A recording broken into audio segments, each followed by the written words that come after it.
Hello and welcome to another edition of Another Book Review. This week I'll be reviewing the novel Your House Will Pay by Steph Cha.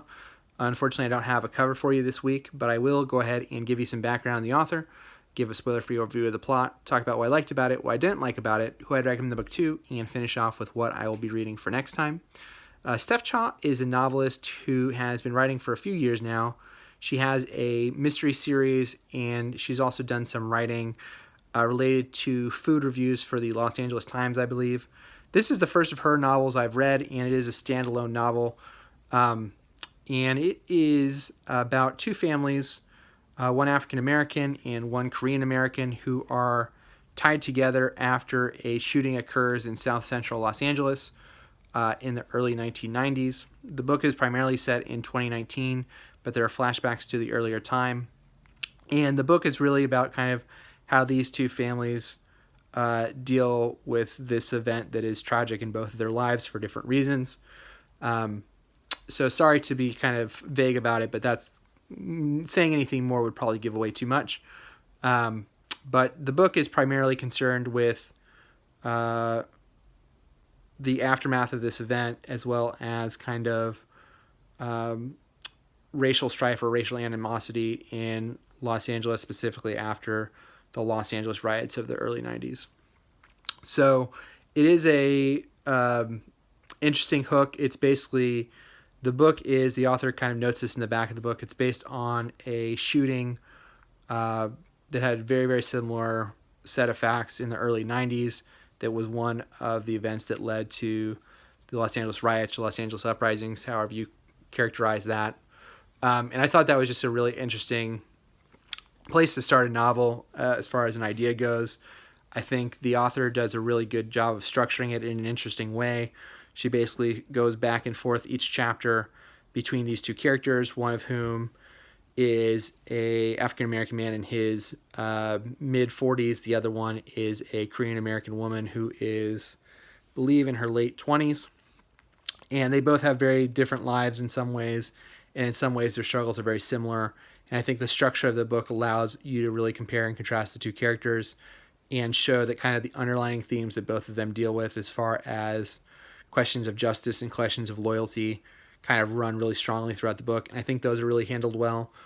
Those two characters, I think, are really pretty well developed and felt pretty realistic. I think that she also has a few kind of minor characters who at first glance you see them and you think they're kind of one note, and as you go along you kind of see other sides to them. I wish there had been a little bit more of that in the book, but there is one character in particular who comes across maybe more emotional than she really is, and as you see kind of the book go along, you kind of see kind of the logic behind what she's doing, and has kind of a strategy behind what she's doing that I thought was really good. As far as the things that I didn't care for as much in it, there is a pretty wide cast of characters, and I think some of them get lost in the shuffle a little bit, and sometimes they were a little difficult to kind of keep track of. One of the families has kind of a large extended family, and some of those characters I don't quite know why they're in the book, other than for very, very, very small plot reasons. But I felt it difficult to kind of follow who was who at times. Because of that too, there's some other minor characters who have roles in the book and just kind of fade as the book goes along. And there's some key moments in the book where it made sense to me that they would have been there, but they weren't there for reasons that had to do with kind of the overall story that felt kind of inconvenient, really. So there was that.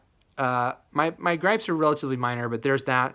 There are some plot points too, that there were some holes to the story where I was thinking, well, why would that happen, or why would that happen, that were pretty minor, but that was kind of that. And then finally, the book kind of has an ambiguous ending, and I think that if the book had ended on a different point, I would have had more catharsis, or gotten to a point where I felt like the story fully ended and I could process it. It ends in kind of an ambiguous point. I understand why she does it that way, but for me, I wish there had been a little bit, the story kind of moved forward a little bit in time, to get more of a resolution on kind of, there is kind of a crossroads that a couple of the characters are at, and there's no real resolution other than kind of what you believe will happen, and I think it's purposely ambiguous. And for me, that ending didn't quite land as hard as I would have liked. But overall, I enjoyed it. If you enjoyed Bonfire of the Vanities, which I've reviewed in the past, if you enjoyed Bed-Stuy is Burning, which I've reviewed in the past, and I'll put links in the link below. The other book that I've read that for the channel that I think would kind of fit with this too is To Come Down by Rebecca Frumkin, so I'll also leave a link to that. But I felt that the book was very timely. A lot of the things that it talks about, we kind of see, unfortunately, again and again, as far as the media, how the media covers shootings, how shootings kind of impact people years after they occur, and how families and communities are affected by them. So I think this book actually would be really good for a book club, because I don't think it touches on any of those subjects super deeply, but I think all the pieces, there are a lot of, if this was kind of a mosaic, there are a lot of tiles that you could pull down off the wall for this book and kind of examine them more closely, which I think is really the interesting part of a book club. And I think that while the characters are really compelling, and I think the story, one thing I forgot to mention, I got through this book really quickly. The book is very, very propulsive, and I think I read it in 2.5 days. So the author, Steph Cha, does a very good job of kind of moving the book forward and keeping you kind of turning the pages, and I think that was something I appreciated about it. But I think the book would work well in a book club because there are so many different facets to the book that you can kind of examine any one of them in deeper detail as it really kind of reflects society as a whole.